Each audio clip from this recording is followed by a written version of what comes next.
नमस्कार बंधुओं। दुर्जन पद्धति चल रही थी नीति शतक की। अब अगला है हे और उपादेय का उपदेश। लोभश्चेद गुणेन किम पिशुनता यद्यस्ति किम पातके सत्यम चेत्तपसा च किम शुचि मनो यद्यस्ति तीर्थेन किम सौजन्यम यदि किम न बलेन महिमा यद्यस्ति किम मंडनैः सद्विद्या यदि किम धनैर् पयसो यद्यस्ति किम मृत्युना। संस्कृत व्याख्या है लोभ धनादिवांछा चेत यदि अस्ति विद्यते तर्हि अगुणेन दुर्गुणेन किम साध्यते इति शेषः न किंचिदपि इत्यर्थः।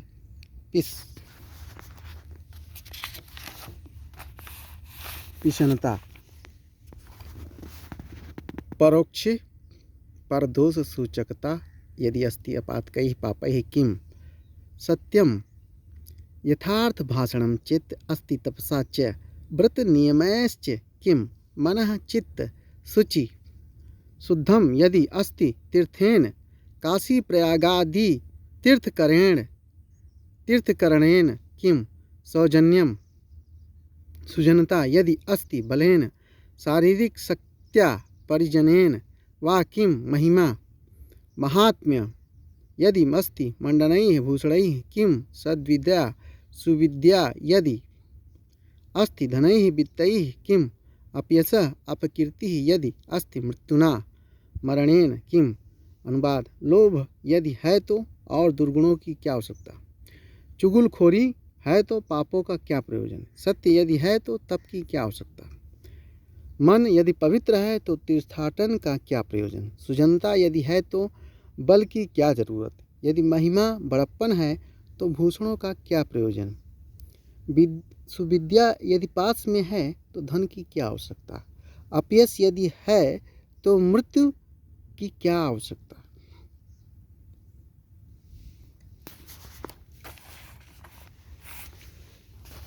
फिर देखिए यदि लोभ यदि है तो और दुर्गुणों की क्या आवश्यकता। लोभ दुर्गुणों का मूल है। चुगलखोरी है तो पापों का क्या प्रयोजन। पाप तो इसी हो रहा है। सत्य यदि है तो तप की क्या आवश्यकता है। यदि मन पवित्र है तो तीर्थाटन का क्या प्रयोजन। सुजनता यदि है तो बल की क्या जरूरत। यदि महिमा बड़प्पन है तो भूषणों का क्या प्रयोजन। सुविद्या यदि पास में है तो धन की क्या आवश्यकता। अपयश यदि है तो मृत्यु की क्या आवश्यकता। If a man has avarice, why should he require other bad qualities? If he has a back-beating nature, why should he want sins? If truth, what is the use of austerity? If pure mind, then what is the use of pilgrimage? If nobility of heart, what is the use of strength? If has glory, what is the use of ornaments? If good learning, what is the use of wealth? If ill name, why should he need that? यदि पुरुषे लोभो विद्यते तर्हि तस्य अनेन दुर्गुणेन न किंचिदपि साध्यते लोभ एव निंदावह इत्यमेव यदि स पिशुनः वर्तते तर्हि स महापापी अस्ति। सत्यवक्ता अस्ति चेत तर्हि महातपस्वी शुद्धमनः अस्ति चेत् तर्हि महातीर्थसेवी सुजनः अस्ति चेत् तर्हि महाबलशाली महिमान्वितश्चेत् तर्हि भूषणालंकृतः सद्विद्यान्वित चेत् ही धनशाली तथा अपयश शोभांक चेत् ही मृतप्राय एव। लोभ लालच लुभ धन खाएं। लोभ पापस्य कारणम। हितोपदेश 1:27। लोभ सकल गुणों को उसी तरह नष्ट कर देता है जैसे चरक सौंदर्य को। यशो यशस्विनाम शुद्धम श्लाघ्या ये गुणिनाम गुणा। लोभ स्वल्पोपि तान् हन्ति स्वित्रं रूपमिवेप्सितं। भागवत पुराण। अगुणेन न गुणः अगुणः न तत्पुरुष। यहाँ न का अर्थ है विरोध, गुण का विरोधी, अर्थात दुर्गुणः। अत्र करणे तृतीया गम्यमानापि क्रिया कारक विभक्तो प्रयोजिका इति नियमेन अगुणेन किं साध्यम् अस्ति। साधन क्रियां प्रति अगुण शब्दः करणं पातकैः पापों से पातयति नरके इति पातकम पत धातु णिच प्रत्ययाविल अक सौजन्यम सुजनता सुजनस्य भाव सुजन से। यदि किसी मनुष्य में सुजनता है तो वह उसी के प्रभाव के लोगों को वशीभूत कर लेगा। उसे बल प्रयोग की क्या आवश्यकता। महिमा महात्म्य या बड़प्पन। महत इमनिच अपयसः अपकीर्ति अपयस मृत्यु से भी बढ़कर है। संभावितस्य चा कीर्ति मरणादति रिच्यते। गीता 2:34 में कहा गया है। मृच्छकटिक में भी कहा गया न भीतो मरणादस्मि केवलम दूषितम यशः। ऐसा विचार कर मनुष्य सद्गुणों का अर्जन करे। इस श्लोक में शार्दुल विक्रीडित छंद है।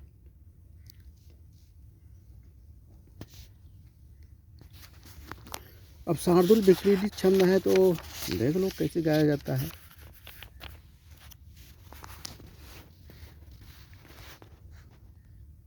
लोभश्चेद् गुणेन किमपि सुनता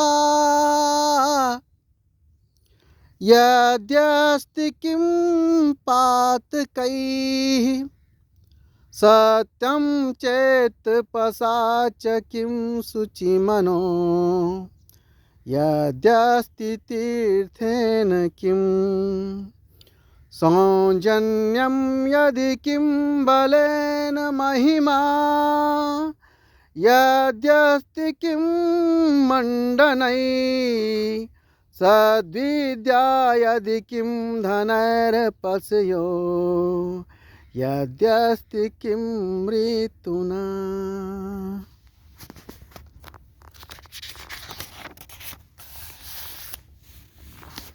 अगला है 7 वस्तुएं खटकने वाली हैं। देख लो। शशि दिवस धूसरो गलित यौवना कामिनी सरो विगत वारिजम मुखमनच्छरम स्वाकृते प्रभुर्धन परायणः सतत दुर्गतिः सज्जनो नृपांगणगतः खलो मनसि सप्त सल्यानि में। दिवस धूसर दिवसे दिने धूसर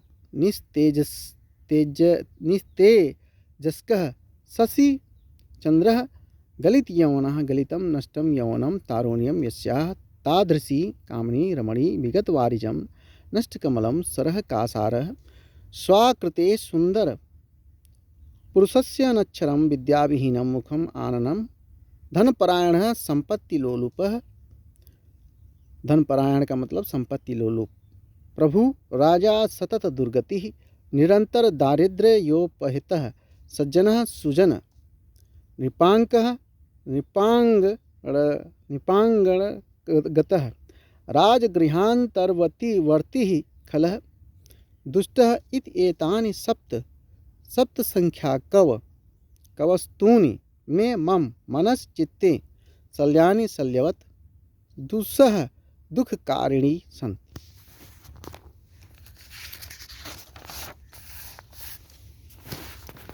अनुवाद है। दिन में मलिन चंद्रमा वह सुंदरी जिसकी तरुणाई जीत चुकी हो। कमल विहीन सरोवर सुंदर आकृति वाला निरक्षर भट्टाचार्य पुरुष धनलोलुप राजा दुर्दशाग्रस्त सज्जन राज दरबार में पहुँच वाला दुष्ट, ये सातों मेरे हृदय में चुभे हुए बाण हैं, अर्थात ये सातों मेरे मन में बहुत खटकते हैं। The moon lustreless in day, a woman of past youth, a lotusless pond, a lovely fair but unlettered face, a master king, given to wealth, hoarding, a good man ever in sad light, a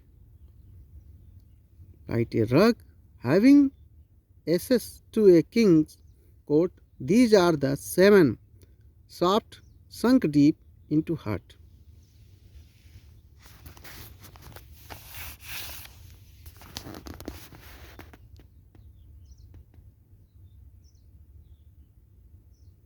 टिप्पणी है। संस्कृत भावा दिने निस्तेज Jask चंद्र गलित यौवना कामनी कमल रहित सरह सुंदर पुरुषस्य विद्या रहित मुखम धन लोलुपो राजा दारिद्र्योपहतः सज्जनः राजा अनुग्रह माक फलः एतानि सप्त वस्तूनि सहृदयानां मनः क्षोभकराणि भवन्ति। दिवस धूसरः दिन में मलिन कांति वाला। दिवसे धूसरः सप्तमी तत्पुरुष। शशि चंद्रमा ससः अस्ति यस्य इति शशि ससः इनि चंद्रमा के अंक में मृग का अस्तित्व माना जाता है, अतएव उसका नाम मृग तांछन पड़ा है। चंद्र कलंकम कलंक को ही सस कहते हैं। गलित यौवना जिसकी जवानी ढल चुकी हो।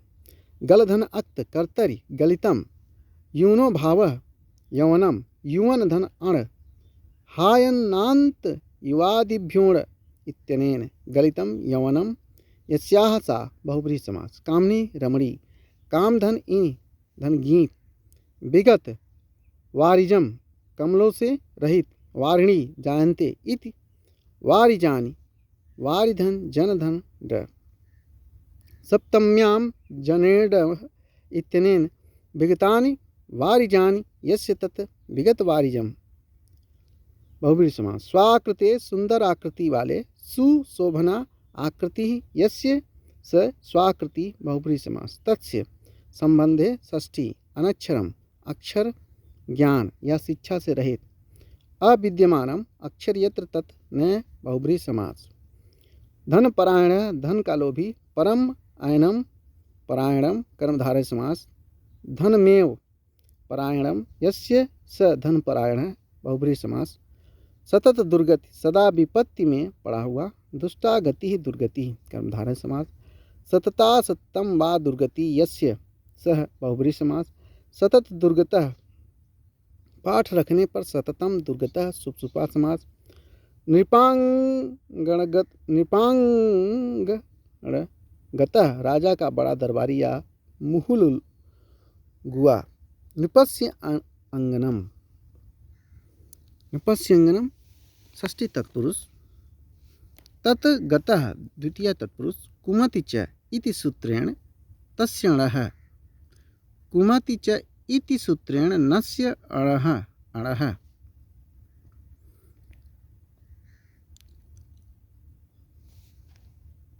आंगनम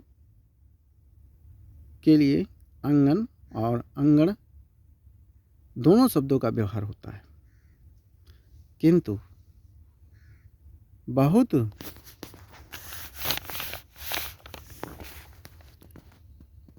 प्रसिद्ध अंगन ही है। अंगन में पृषोदरादित्वाद णत्व होता है। पृषोदरादित्वात् णत्व होता है। शल्यानि कांटे की भात चुभने वाला कष्टकारक। इस श्लोक में चंद्रमा अकेला ही शल्य बनने के लिए पर्याप्त है, फिर भी दूसरे शल्यों का नामोल्लेख हुआ है, अतः समुच्चय अलंकार है। और यहाँ प्रकृति खल तथा अप्रकृति अन्य वस्तुओं की समता दिखाई गई है, अतः दीपक अलंकार है।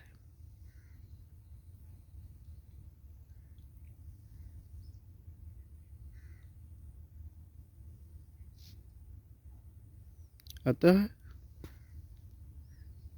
दीपक ही तो लग रहा है।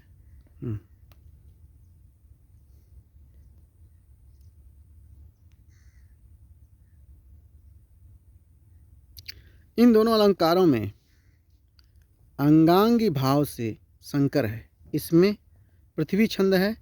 पृथ्वी का लक्षण है जसो जस यला वसुग्रह जस यला वसुग्रह जस यला वसुग्रह जस यलाव सुग्रहतिश्च। पृथ्वी गुरु। क्रोध से हानि। क्रोध से 101% हानि ही होती है, चाहे मिला लो। न कश्चित को पानामात्मीयो नाम बुभुजाम। न कश्चित को पानामात्मीयो नाम भूभुजाम। होतारमपि जुह्वानं स्पृष्टो दहति पावकः।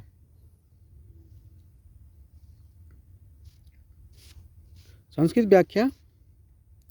चंडकोपानाम भयंकर क्रोधानाम भूभुजाम राज्ञाम कश्चिदपि कोपि न नहीं आत्मीयः नाम स्वकीयः जनः विश्वासपात्रं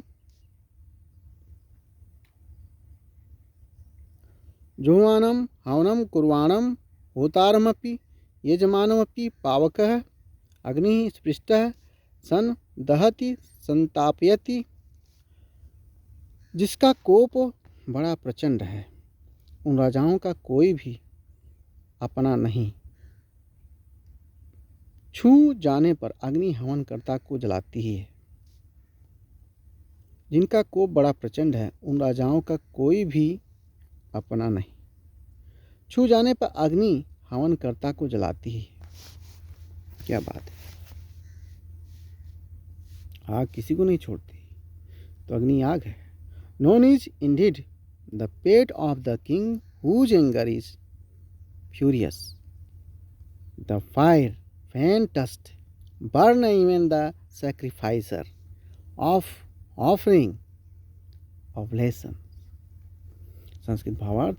अत्यंत क्रोधिनां राज्ञां कोऽपि जनः विश्वासपात्रं न भवति, यतो हि स समय स्वाश्रयीणमपि तथैव संतापयति यथा स्पृष्टः अग्निः हवनं कुर्वाणं यजमानमपि दहति। चंडकोपानाम अत्यंत क्रोधी। चंडकोपानाम अत्यंत क्रोधी। चंडः कोपः ऐसां ते। चंडः कोपः ऐसां ते। चंडकोपाः बहुब्रीहि समास। तेषां चंडस्त्वत्यन्तकोपनः इत्यभरः। चंडस्त्वत्यन्तकोपनः इत्यमरः। कोश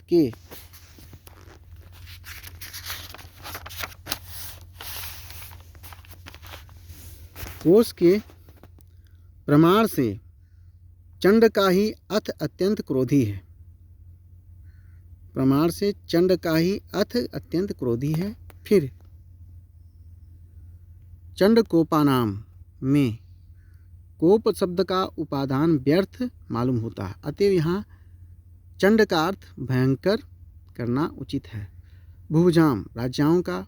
भुवम भुनक्ति पालयति इति। भुभुज भूधन भुज क्विप तेषां संबंधे षष्ठी। आत्मीय अपना व्यक्ति विश्वासपात्र। आत्मनः अयम इति आत्मनः तंछ ईय आत्मीय हो जाएगा। जुह्वानम आहुति डालते हुए। हूस धन सानच यहाँ कठिनाई है। सानच प्रत्यय आत्मनेपदी धातु से होता है और हु धातु परस्मैपदी है, इसलिए सानच नहीं होगा, किंतु अर्थ यहाँ सानच प्रत्यांत शब्द का ही घट रहा है, अतएव इसे शिष्ट प्रयोग मान लिया जाए। अथवा होतुम शीलम यस्य इति हु चानस ताच्छिल्य वयोवचन शक्तिषु चानस इत्यनेन जुह्वानः तम। इस प्रकार काम चला सकते हैं, किंतु तब इसका अर्थ होगा हवनशील। तब इसका अर्थ होगा हवनशील। होतारम हवन करने वाले को ऊधंत्रिच कर्तरी होता है तम। पावकः अग्नि पुनाति इति पावकः पूधन रभुल अक दहति जलाता है। दह धातु स्वादि गणीय परस्मय पदी है। दहति इसके रूप हैं दहति ददाह ददति ददाह देहतु ददति ददाह देहतुः अधाच्छीत अदाधाम धच्छति। इस श्लोक में दृष्टांत अलंकार है और अनुष्टुप छंद है। सेवक की कठिनाई। सेवक की कठिनाई होती है क्या? मौनान्मुखः प्रवचन पटुवार्चको जल्पको वा धृष्टः पार्श्वे भवति च वसन दूरतो अप्य प्रगल्भः क्षान्त्या भीरुर्यदि न सहते प्रायसो नाभिजातः सेवा धर्मः परम गहनो योगिनामप्यगम्यः। मौनान्मुखः प्रवचन पटुर्वाचको जल्पको वा धृष्टः पार्श्वे भवति च वसन्दूरतो अप्य प्रगल्भः क्षान्त्या भीरुर्यदि न सहते प्रायसो नाभिजातः सेवा धर्मः परम गहनो योगिनामप्यगम्यः। संस्कृत व्याख्या। मौनात् तूष्णीं भावात् मूक वाचा रहित भवति। प्रवचन पटुः प्रवचने समधिक भाषणे पटुः निपुणः वाचकः बहुभाषी जल्पकः। असंबद्ध प्रलापी वा भवति पार्श्वे समीपे च वसन अवतिष्ठमानः धिष्ठ अवनीतः भवति दूरतः अपि विप्रकृष्टे देशे च वसन अप्रगल्भः अप्रौढ़ः भवति क्षान्त्या सहनशीलता भीरुः कातरं भवति यदि चेतः न सहते न क्षमते तर्हि प्रायशः बहुधा अभि जातः सत्कुलीनः न भवति सेवा धर्मः परिचर्या कर्म परम गहनः अत्यंत कठिनः योगिनामपि यतीनामपि अगम्य अज्ञेय अस्ति विद्यते। सेवा धर्म बड़ा ही विकट है, योगियों को भी अगम्य है, दुर्बोध है। सेवक यदि चुप रहता है तो गूंगा कहलाता है, हाजिर जवाब हुआ तो बड़बड़िया, और भटर भटर करने वाला यदि समीप में खड़ा रहे तो ढीठ, दूर में रहे तो लचीला कहलाता है, सहनशीलता के कारण कायर, और यदि बात न सहे तो नीच कमीना कहलाता है। क्या बात है! सेवा धर्म बड़ा ही विकट है, योगियों को भी अगम्य है, दुर्बोध है। सेवक यदि चुप रहता है तो गूंगा कहलाता है, हाजिर जवाब हुआ तो बड़बड़िया, और भटर भटर करने वाला यदि समीप में खड़ा रहे तो ढीठ, दूर में रहे तो लचीला कहलाता है, सहन शक्ति के कारण कायर, और यदि बात न सहे तो नीच कमीना कहलाता है। The duty of service is very difficult to understand, it is incomprehensible even to be ascetics. A servant is called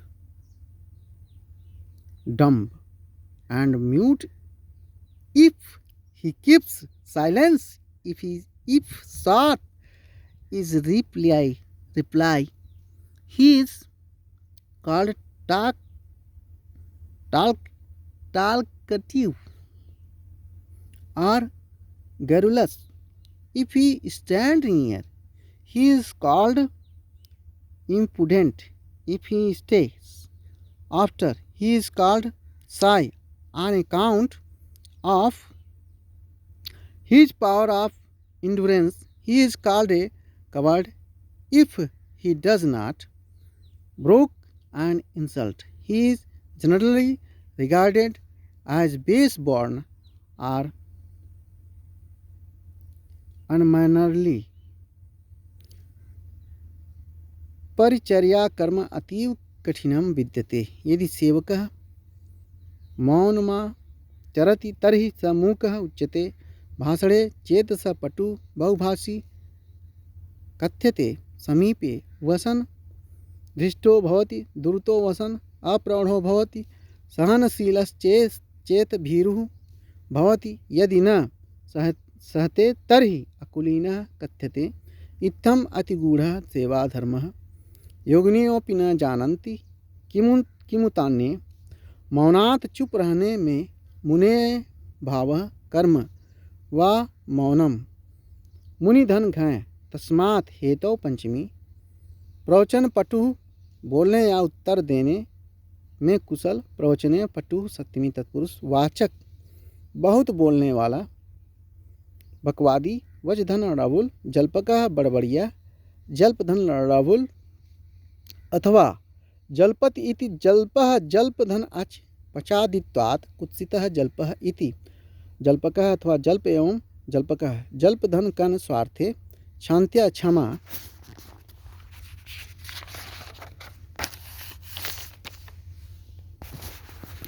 या सहनशीलता के कारण क्षम धन अंतिम शांति तथा। भीरु डरपोक, भीधन कुक, भीयः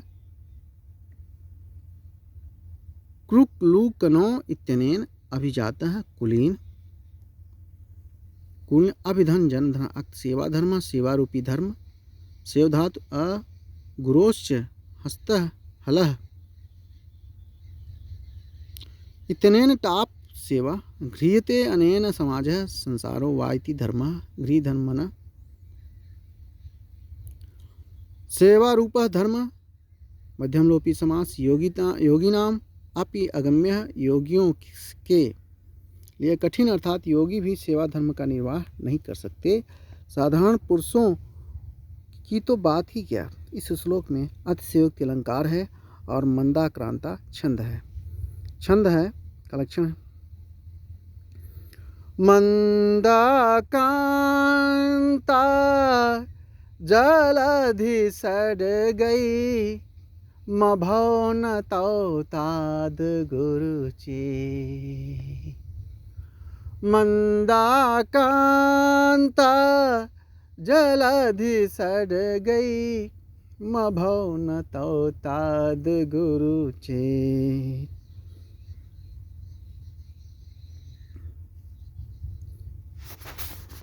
देख लो इसको भी थोड़ा सा मंदाक्रांता छंद को कैसे जो है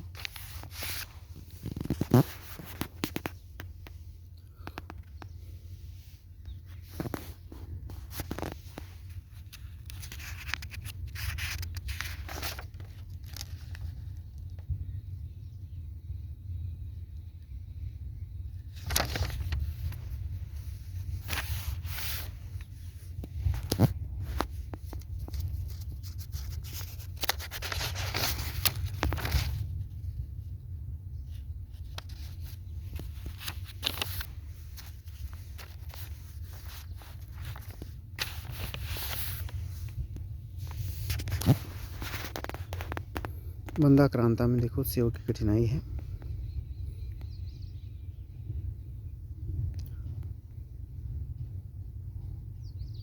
मौनान्मुखः प्रवचन पटु वाचको जल्पको वा। दृष्टः पार्श्वे भवति च वसुं दूरतो अप्रगल्भः। शान्त्याभीरो यदि न सहते प्रायसो नाभिजातः। सेवाधर्मः परम गहनो योगिनामप्यगम्यः। इस तरह से इस तरह से मंदाक्रांता हो गया। नीच की दृष्टि पड़ने पर कैसे सुख मिले। उद्भासिताखिल खलस्य विशृंखलस्य प्रोद्गाढ़ विस्मृत निजाध मर्वृत्ते म कर्मवृत्ते दैवादवाप्त विभवस्य गुणोद्विषस्य नीचः गोचरगतैः मुखमास्यते। गोचरगतैः सुखमास्यते कैः।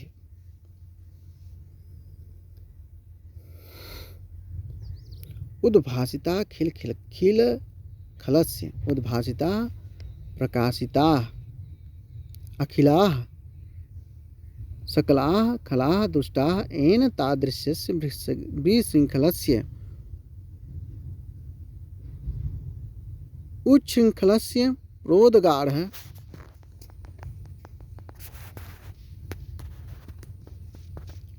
विस्मितनृजा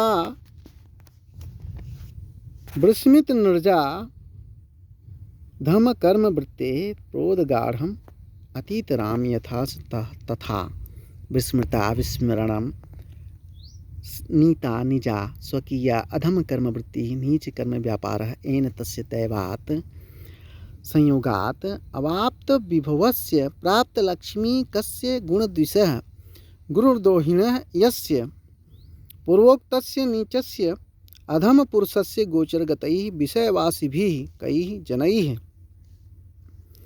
सुखम सुखपूर्वकम आश्यते स्थीयते कैरपि नेत्यर्थः।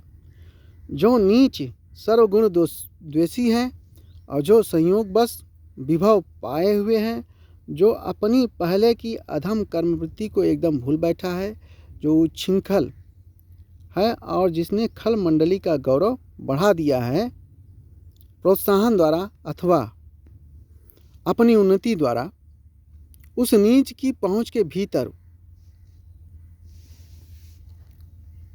उस नीच की पहुंच के भीतर उसके बस में रहकर कौन सुख में रह सकता है।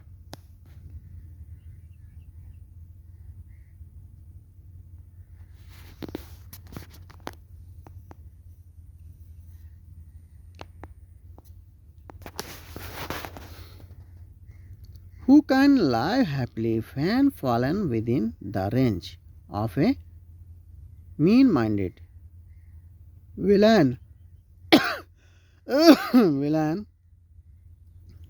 villain who hates all merits, who has obtained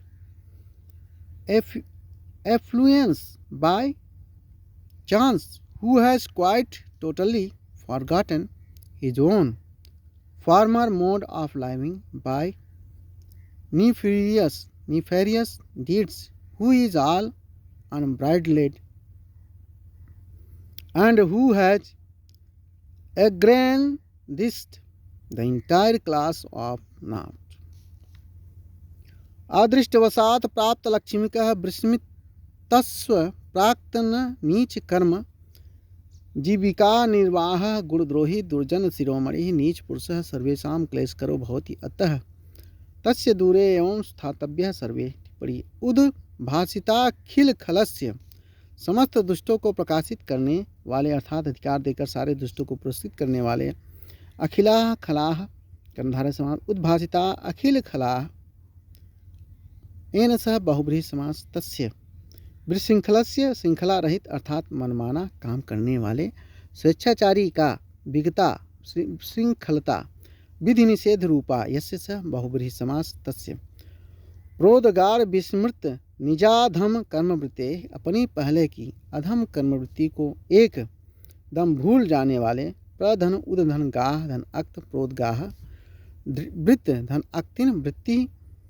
प्रोद्गारम यथा तथा विस्मृता प्रोद्गार विस्मृता सुपसुपा समास अधमानि कर्माणि अधम कर्माणि कर्मधारय समास अधम कर्म भी वृत्ति इति अधम कर्म वृत्ति तृतीया तत्पुरुष निजा अधम कर्म वृत्ति कर्मधारय समास प्रोद्गार विस्मृता निजा धम कर्म वृत्ति यस्य स बहुब्रीहि समास तस्य अवाप्त विभवस्य धन प्राप्त किए हुए अवाप्त विभव एन सह बहुब्रीहि समास तस्य यहाँ अवाप्त का संबंध दैवात से है, अतः सामर्थ्य भावात समास नहीं होना चाहिए, किंतु सापेक्षत्वे अपि गमत्वात् समास है। इस नियम से यहाँ समास हो गया है। गुण द्विषः सद्गुणों से द्वेष करने वाले गुणान द्वेष्टि इति गुण द्विष्टन क्विप तस्य गोचर गते ही उसको पहुँच के भीतर अर्थात 10 में रहने वाले गोधनचर गोचर गोचरम गतः द्वितीय तत्पुरुष तई यह कई है पुरुष ही का विशेषण है। सुखम अत्र क्रिया विशेषण द्वितीया इस श्लोक में कोई सुख से नहीं रह सकता। इसका कारण पहले बता दिया गया, इसलिए काव्यलिंग अलंकार है और बसंत तिल का छंद। उक्ता बसंत तिल का कब्जा जगोगा।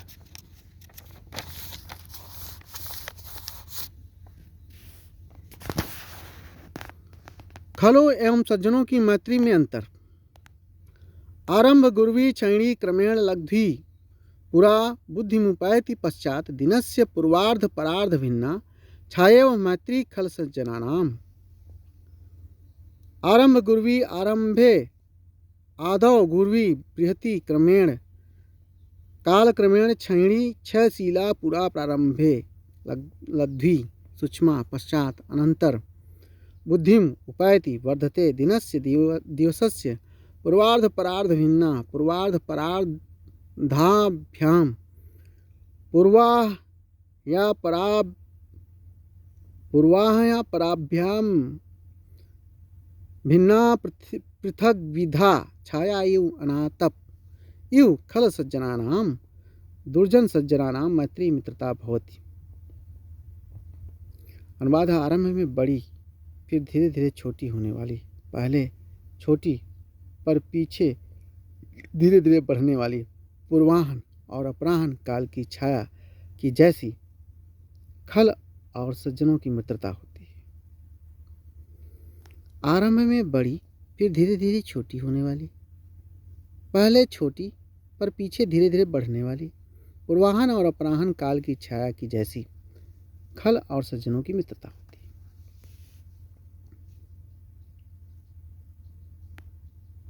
The friendship of the wicked and the good people differs. Like the shadow in the first and the second half of the day respectively, wicked man's friendship, if great in the beginning, but gradually it wanes. Good man's friendship at first small, but it increases afterwards.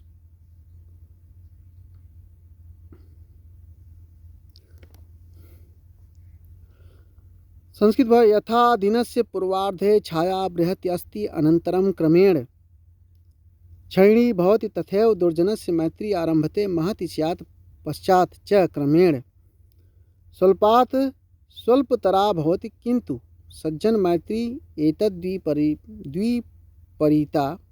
यथा अपराह्न काले छाया प्राक् लग्ध्वी सति क्रमेण वर्धते तथैव सज्जनानां मैत्री आरंभे लग्ध्वी भवति परंतु कालक्रमेण धनुदितं वर्धते। आरंभ गुर्वी आरंभ में बड़ी गुरुधन गीप बोतो गुण वचनात् इत्यनेन गुर्वी अथवा गुरु आरंभे गुर्वी सप्तमी तत्पुरुष क्षैणी क्षीण होने वाली क्षेतुम शीलम यस्याह सा क्षैणी क्षीधन ऋणी गीप पूर्वार्ध परार्ध भिन्ना दिन के पहले और पिछले भाग में भिन्न रूप में रहने वाली पूर्व अधः पूर्वार्ध परः अर्धः परार्ध कर्मधारय समास। अर्ध नपुंसकम सूत्र का अर्थ है समासवाची अर्थ शब्द अर्थात ठीक ठीक ठीक। आधा अर्थ जहाँ विवक्षित हो वहाँ अर्ध शब्द नित्य नपुंसक